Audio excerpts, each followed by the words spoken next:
Demokrasia ya kweli haijengwi kwa mashinikizo, vitisho au siasa za misimamo mikali zaidi, bali demokrasia ya kweli hujengwa kwa hoja, ushindani wa sera na heshima kwa katiba na sheria za nchi yetu.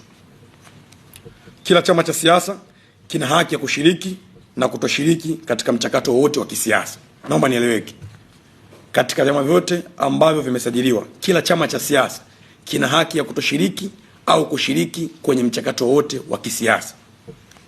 Lakini haki hiyo haiwezi na haitakiwi kutumika kama chombo cha kulazimisha nchi kuyumba au kuvuruga utulivu wa taifa letu. Kama unavyojua, Tanzania ni taifa ambalo limekuwa ni mfano wa amani duniani, sio Afrika, duniani.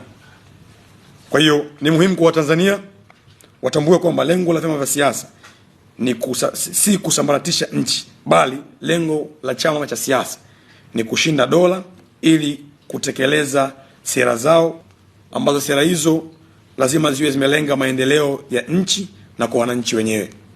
Lengo hili haliwezi kufikiwa katika mazingira ya migawanyiko, machafuko, taharuki, chuki, uhasama wa kisiasa. Taifa lolote lisilo na amani, umoja na usalama halina mustakabali wote wa maendeleo. Tunasisitiza ya kwamba, na kwa msisitizo mkubwa, kwamba changamoto za kisiasa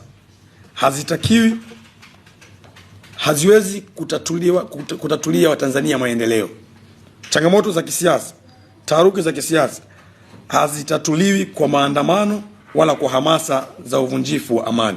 Na kama tunavyojua, tarehe 29 kwamba yalikuwa ni maandamano, lakini yalikuwa yameambatana na machafuko makubwa.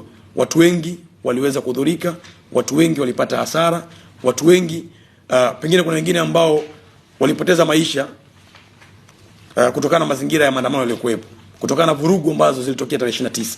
Kwa sababu tuseme tu ni maandamano, bali yalikuwa ni maandamano ambayo yalikuwa na vurugu kubwa.